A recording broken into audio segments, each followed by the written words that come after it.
Mr. President, I was surprised by a statement my friend, the Democratic leader, made right here yesterday.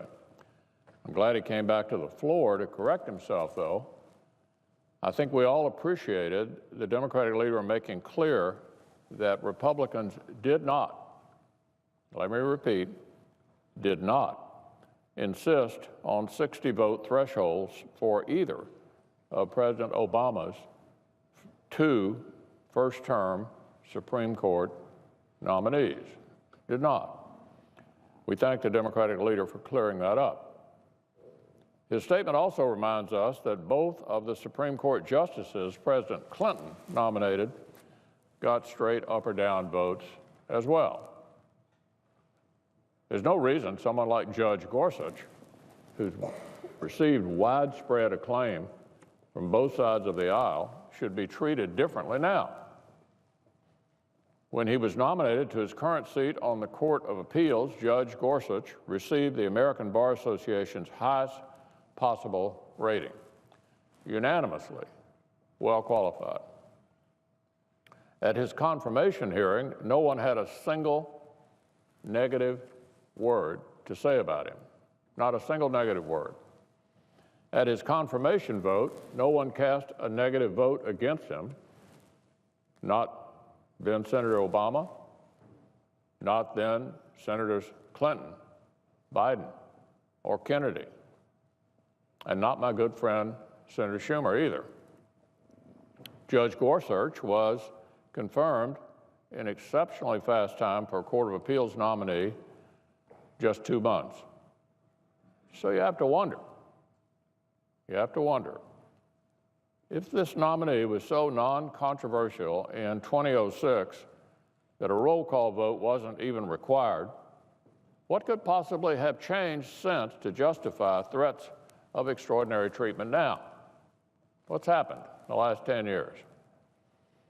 If the Democratic leader or anyone else in his conference didn't raise a concern in committee or cast a single negative vote then, let alone even ask for a roll call vote, what could possibly justify these so-called grave concerns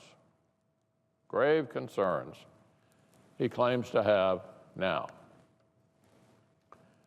Professor Lawrence Tribe, President Obama's law school mentor, called Judge Gorsuch a brilliant, terrific guy who would do the court's work with distinction.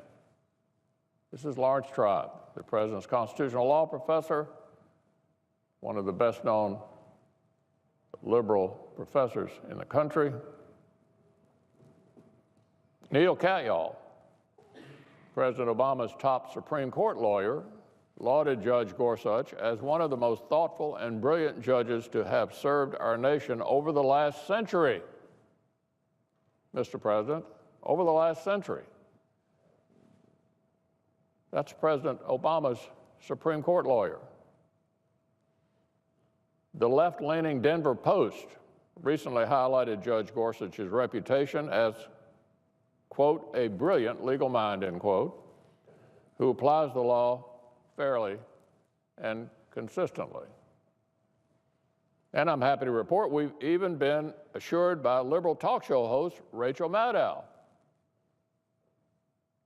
that Gorsuch is a relatively mainstream choice. Rachel Maddow.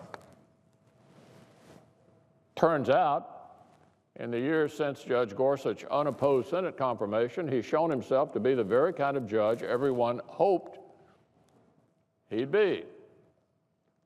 One who demonstrates a sense of fairness and impartiality that Democrat then Senator Salazar lauded him for in 2006, which Salazar called a keystone for being a judge.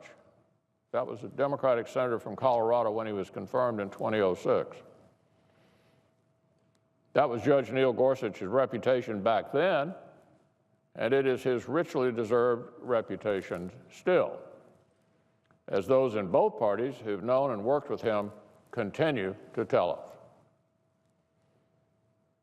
As one Democrat and Denver attorney put it, Judge Gorsuch is smart and he's independent. The things we've heard from so many about Judge Gorsuch, smart and independent, fair and impartial, thoughtful and brilliant, are just the qualities we should expect in our next Supreme Court justice. They are the same qualities I'm confident Judge Gorsuch will bring to the court.